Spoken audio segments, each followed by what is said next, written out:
Hello, everyone, and welcome to CBR MTG.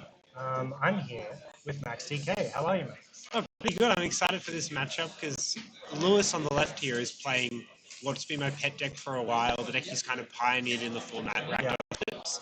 And I think the deck's really powerful, really interactive, attacks the game at a unique axis. And it'll be interesting to see how it matches up against Jordan's deck on the right. Yeah, absolutely. Jordan playing Bant Beans, also a pet deck of his, because he's been playing like Yorion sort of control. He's not playing Yorion at the moment. He seems to be just sort of flipping in between.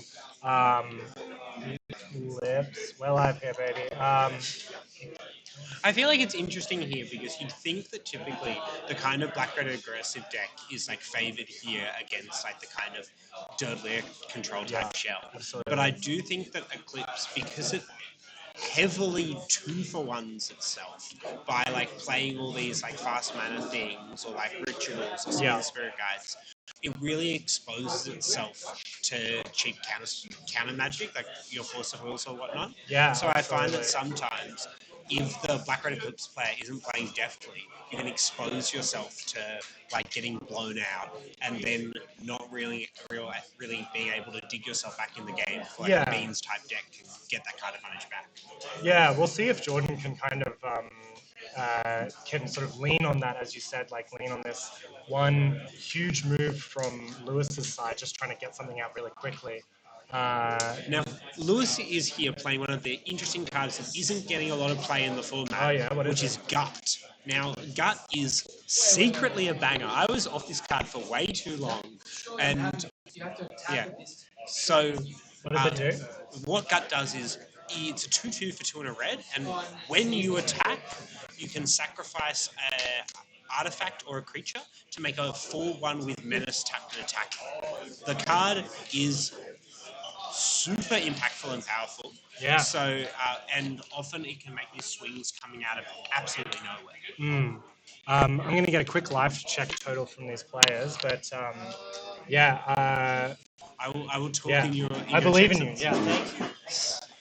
So here we go. So it looks like Jordan is in a pretty difficult position up here with only a beans. It'll be interesting to see what interaction he has here to kind of get out of the hole that this menace attacker plus the little goblin man is serving at him. Because this shows how something like Gut, 17 life points on this, is it shows that Gut can really create these insurmountable board states very quickly and kind of loses only to a sweeper, especially because it makes these 4/1 menace attackers. So like it dodges like if your opponent has one powerful card. I think menace is like a really important keyword for this ability as well. Like we've seen Rabble Master, and we've even seen like Adeline in like mono white decks as well, producing those creatures when they attack. And honestly, really nice to see Rabble Master sort of back in the saddle again after what feels like a long time of not seeing any play. But obviously, 4/1 and Menace is like a really, really, really chunky stats, especially for someone like Jordan who's not even really playing that much board control either. So it's going to be a sort of uphill battle from here for sure. And here we've got the Flip Fable. Obviously, Fable, a super impactful magic card in all formats. And yeah, Here's no just exception playing this as well. Unrelenting Assault. And here we've got the Binding attacking the Gut. The Gut's already done so much work, but at least Jordan's doing some repair work, kind Yeah. of salvaging his cards, salvaging the board state back together. Absolutely, and we take another 6 here, putting Jordan to 7. Here comes the Blood Moon. That is big. That is really big. We know that Jordan has got one island on the battlefield, and as you said before, just recouping some of that loss from taking the turn off to play beans, and finally seeing some of that with the leyline binding, providing a little bit of protection. But it's going to be really hard for Jordan to fight through this Blood Moon. That's for sure. Yeah, so here he is now with another mountain. It's going to be a dangerous game. 3 mountains and an island. And the same prowess. Absolutely. We are within earshot of our wonderful players, so we won't be able to say what is in our opponent's hands. So for their benefit, of course, but we're just testing out a couple of things to see if we can do this live. We'll see how it goes. Seems to be going well so far. Yeah, and that's game 1 Lewis. Yeah. I think this kind of shows what Eclipse wants to be doing. Mm. And the fact that Lewis wasn't even that deep on the far mana that Eclipse can provide Yeah. really shows that this is like a powerful deck that has these real dynamic burst capabilities. Yeah. Now it's interesting looking at the board. Lewis and I, though we run very similar main decks, Lewis's board is quite different.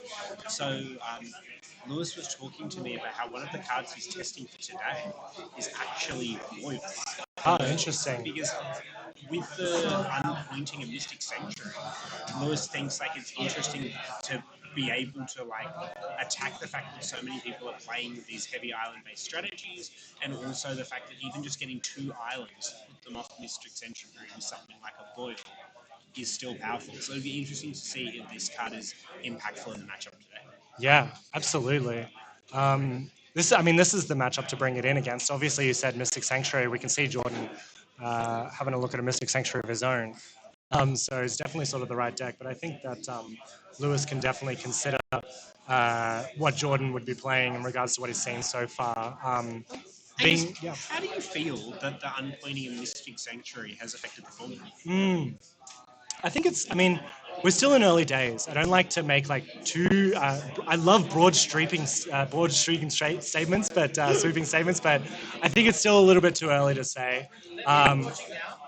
There is one person.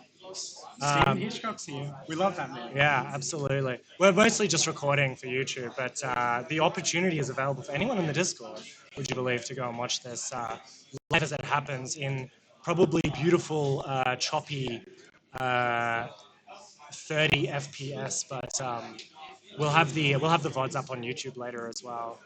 Something that I noticed when creating content is making the content, and then you have to go back and edit it, and then you have to comment on it. It's a lot of handling for a 30-minute video. So if we can get this one to happen, obviously it's also like nice to see these things happen live. Like, we're not just watching a video. We haven't rehearsed any of the things that Lewis or Jordan are going to do. So I think there's a benefit to that, of course.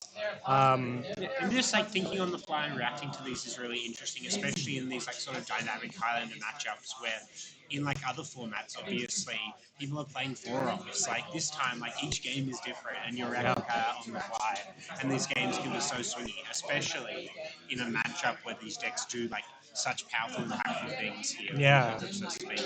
It's funny that you mentioned the 4-off formats, because we are seeing what is kind of a modern matchup happening right in front of our very eyes. We have like black red fast mana is called Rakdos Scam sometimes in modern. Although I know that you have a aversion to the Scam moniker for this name. But Jordan also playing like Up the Beanstalk deck. I think the modern Up the Beanstalk deck is more just about only casting those Evoke Elementals and Leyline Bindings. Jordan only has one of each of those, but I think he's okay with surviving the rest of the time without the beans anyway, because it's just good gameplay. So, if we're on Jordan's side here on the play in the second match, what kind of cards do you think we're looking for to kind of deal with the assault of Black Red? Yeah, it's going to be really interesting. I'm not sure what Jordan can be considering. I know that he's playing white, so he does have like a plethora of options for like anti-red, anti-black hate. Like, I don't know if we're ever going to see Celestial Purge. That's an old modern instant 1 and a white destroy target red or black permanent. We love Celestial Purge. We might be there. As someone who's been beaten by Jordan a couple of times, that's definitely one he's packing in the board, and I think it's something that's definitely powerful in this matchup. And I think that's a card that really lines up into Eclipse, especially now that Eclipse is kind of marching its way forward in the meta as a player. Yeah. But I think that the card is also good in a variety of different matchups as well. So here we are starting off. Let's have a look-see at what's going on. Jordan playing just a polluted Delta and passing the turn. The City of Traders, followed by the Diamond. Oh, this is a classic Eclipse start. This is a great Eclipse start because it's one of the few starts that allow you to... Oh, never mind. I take it all back. Oh, close the negation on the Diamond. this is putting Lewis on the back foot because unless he has another piece of like 0 mana fast mana, he might have had to like blow up his City of Traders prematurely to play a 3-drop next. Yeah, that's really awkward for Lewis, actually. Yeah, you're absolutely right because he was, I think, without getting in Lewis's head, I think he was possibly just leaving open the opportunity to play around days. If you can, you may as well. But if he played the Mox Diamond first, he might have sort of decided on a different land to play because that City of Traders is going away next turn. It's going away this turn. It's happening in front of our very eyes. See you, City of Traders. See you later. That's one of the things that is probably very impactful. But here we go, another weird Eclipse banger. It's Anya's Ravager. Oh. So this one is a 3/3 that attacks each turn if able, and when it attacks, you pitch your hand and draw 3. The enemy of Orcish Bowmasters everywhere, but the card does really dig you out when it's your sole threat and you've invested lots of cards to get it in. Yeah, so absolutely. It'll be interesting to see how impactful it is this time. What do you think of the card? It has a little bit of benefit because it also has madness. I like what you're saying as well by like you're ditching your hand to play something out really quickly, and that's usually a 3-drop. Putting your points into Ancient Tomb and playing City of Traders and stuff is like because BR can also go into 8 points, but playing Mox Diamond, playing City of Traders, like you're really setting yourself up for that 1-turn, 2-turn, 3-drop. And Ancient Ravager, I think, fits the bill. I kind of like Sin Potter as well as kind of like a bad Dark Confidant in that sort of slot. Potter Veils one time. I believe in it. I believe in it. I believe in it. Jordan here shouting out Narset Potter of Veils, which would be absolutely banging. Yeah, that would be a Ravager. good time to get it. Angie also having this, it's 1 in a red, I believe, to Madness it, which has a little bit of value, I think, in Lewis's deck with probably Seasoned Pyromancer and Fable of the Mirror Breaker. But yeah, I think he's just hoping for no Narset, as Jordan astutely observed. I'll fix that hand cam in 2 seconds, but for now we'll be fine. We're going to see what this cantrip holds for Jordan. Still tossing up what cards he wants to play. And I mean, Lewis is like not in a bad space. I mean, he's only got 1 land, but Jordan did have to pitch that blue card to Force of Negation. So he's also down a card. No days on his side yet, but it still looks kind of even. Yeah, it definitely looks like they've kind of scrapped in to get into this position. Lots of interaction early, and it'll be interesting to see if the Unused Ravager has the ability to like get the kind of snowball effect that it can often have. Absolutely. But with Lewis with this full hand, he does get into that position. Does he want to attack? Well, he kind of has to. But, it is definitely an interesting position where he may have to pitch a lot of these cards. It'll be interesting. Crystal Vein, another banger. Another banger, yeah. Significantly worse than Ancient Tomb and City of Traders as a seasoned Crystal Vein player. But in a pinch, it does what you need it to do, which is tap for 2. Yeah, the Ragavizzle gets counted. Yeah, we are seeing a fetch. By the looks of it, we dashed in the Ragavan, and Jordan said it doesn't resolve. Not necessarily saying how it doesn't resolve for the commentary crew, but that's all right. See, Angie has connected. Here we go. Here comes the Mana Drain. So Mana Drain recently back up to 1 point from its position at 0 points for just the briefest touch of time.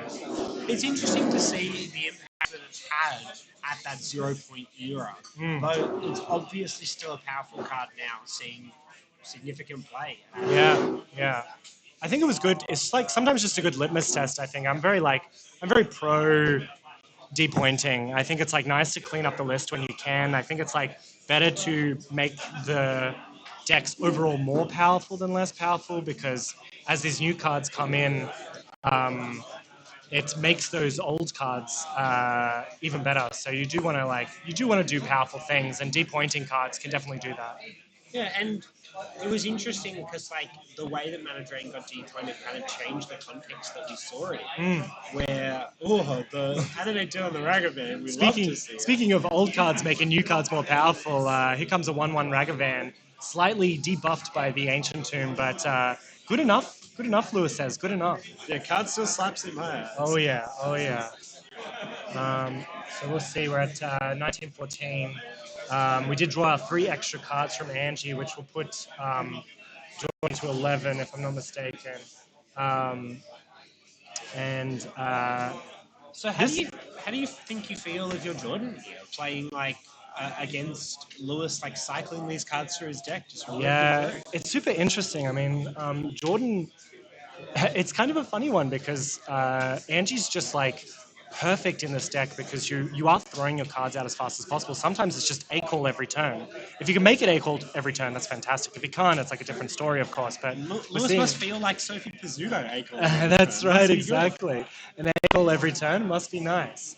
But we're seeing, I think for Jordan to get back into this, he's got two cards in hand.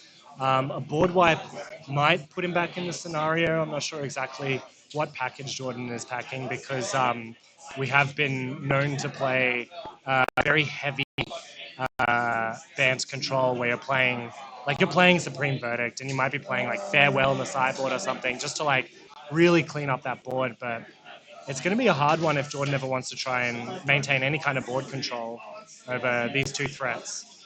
Exactly. Like you thought you could deal with one with the Ravager, but no. Now it's Tiny Ragavan, Yeah. the smallest monkey to ever live. Yeah, and we get a little peek at Jordan's hand right now. We won't reveal it to Lewis's ears because he is within earshot. But let's just say those are cards in Jordan's hand. That's as much as I'm willing to say. Is this a Gix? Here we've got the Geeks. Okay, very interesting. 3 mana new card from March of the Machines. This is think. from the Brothers War. Okay, all right, all right. I know it draws you cards sometimes. So for each creature that hits, you can pay a life insurance. Ooh, that would have been really fantastic. I mean, it's going to end up working here. The amount of card advantage that the combination of Gix and the Ravager is going to get will be wild here. Yeah, make sure you stack your triggers correctly today, pals. Looks like we're doing it. So the Hydro Blast that we previously saw in Jordan's hands coming free to get rid of that Ragavan, and it's kind of annoying, obviously, because Angie was also a pretty good target. Angie's Ravager was a pretty good target as well. But yeah, Jordan opted to keep the Ravager alive, and yeah, we'll see. Lewis will be sitting on 18 life points here from the Gix, the loser's life to draw. Very astute, very astute. Let's have a look. Jordan hoping and praying for Terminus to slide on through. And we have seen a Terminus from Jordan in the past. Jordan's been known to play Sensei's Divining Top. I think actually when Mystic Sanctuary went back down, he thought this was the perfect opportunity to play cards like Triumph of St. Catherine and Sensei's Divining Top. And oh boy, do they go nice together. Oh, here we go. Lewis continuing to tighten the noose on Jordan's neck. Yeah, Dangerous. this is really powerful here. We're seeing a unlicensed hearse on Lewis's side just come down. Even though he has oh, this is okay. Opt happening for Jordan. Just having a little look. Possibly even in response to the unlicensed hearse. But again, this is like an awkward one because unlicensed hearse beats a board wipe, and if it ends up just being like a 4/4 or something, Jordan might be out of the game. And turns off the previously constantly mentioned Mystic Sanctuary. Yeah, Can't absolutely. really do anything when that car's driving around.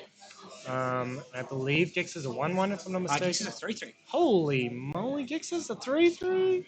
The man hits. He hits. He goes to town. He ground pounds. Yeah, he went to the gym and stayed there. Holy moly.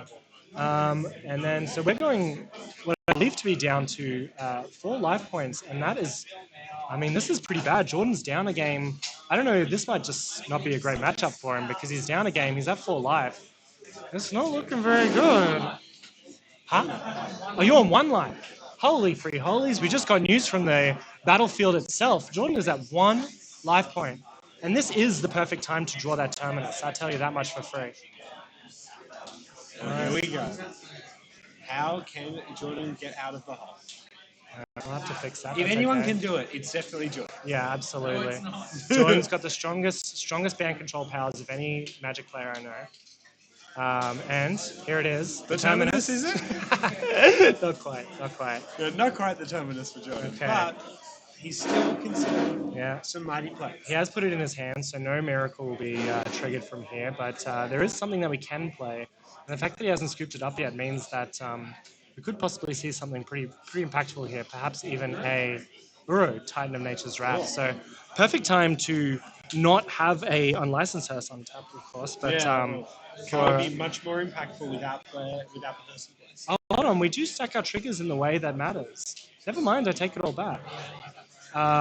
So the way that this interaction, I might have been in Jordan's brain because Jordan is looking at this saying, I can escape, let the escape resolve, and then it's back to my priority again. So as long as I don't accidentally crack a fetch or do something like that, I will have the opportunity Lewis just doesn't get priority? There's no priority given at all. I mean, if Jordan accidentally misplaced his triggers and put Uru in the bin before the other one resolved, then perhaps. But no, we're going to gain 3 life here.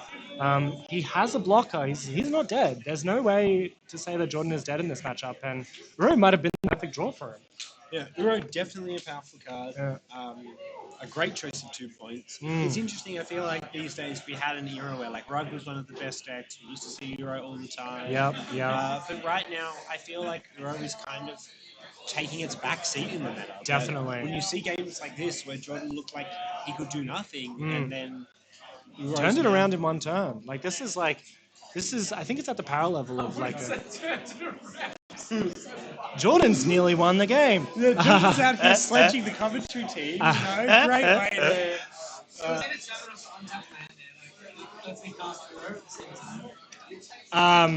You can commentate in the future. For now, I want to see the plays. The benefit of being. No. It couldn't be that. Well, we'll see. We'll let the players do their playing. It is obviously very tempting to shout at the players while they're playing. But for now, we'll keep it to ourselves. It's very tempting to shout at the commentary. But here we go. Let's see. And wisely so, yeah. So, okay. So we'll see what the play is here. We have seen a lightning bolt down to 4. That would have been lucky to have the turn prior, but that's okay. License Hearst got two counters on it. We're going in. We're attacking. Big slam. Get the triggers. Yeah, so triggers are happening here. And then we're going to decide whether or not we're... I think we have to decide how we're blocking first. And then the opportunity for Gix triggers goes on the stack. So it'll be interesting here. Jordan still is definitely on that back foot, but he has found a way to grind himself back into this thing. Yeah, I mean, he's not dead this turn, which is like better than dead this turn. Yeah, definitely.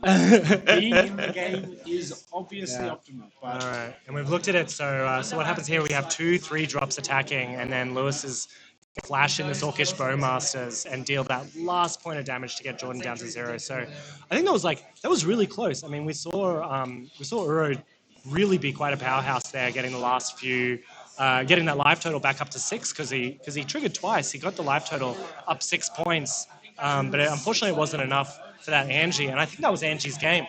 Yeah, I definitely think that kind of showing why it is a good playable, especially in this fast mana heavy Eclipse archetype. It was a great performance here by Lewis. I do think this is a sort of matchup that Lewis is looking for, trying to play this really proactive, dynamic deck against a deck that's kind of slow to start, but powerful once it's amassed a bunch of kind of card advantage gears. Yeah, absolutely.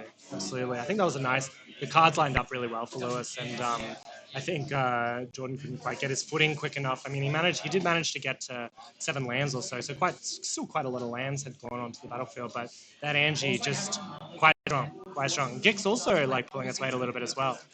Yeah, it's interesting to see, not to make everything about me, but Lewis is playing. Hey, this is your baby. But Lewis is playing a couple cards here that I've taken out of my list. The Gix hasn't made an appearance for a while. The Onya's Ravager, I found I was getting beaten up too many times by Orcish Bowmasters.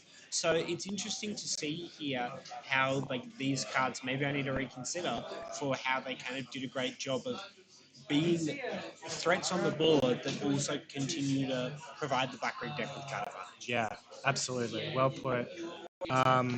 Wonderful. Well, hopefully that sounded okay. We're going to go back later and check the sound quality, but otherwise that was fantastic. We'll hold on for anyone who's online who's listening live, but for those in the YouTube world, we will see you next time. Thanks, Max, for joining us. Thanks, Angus. And see you for the next video.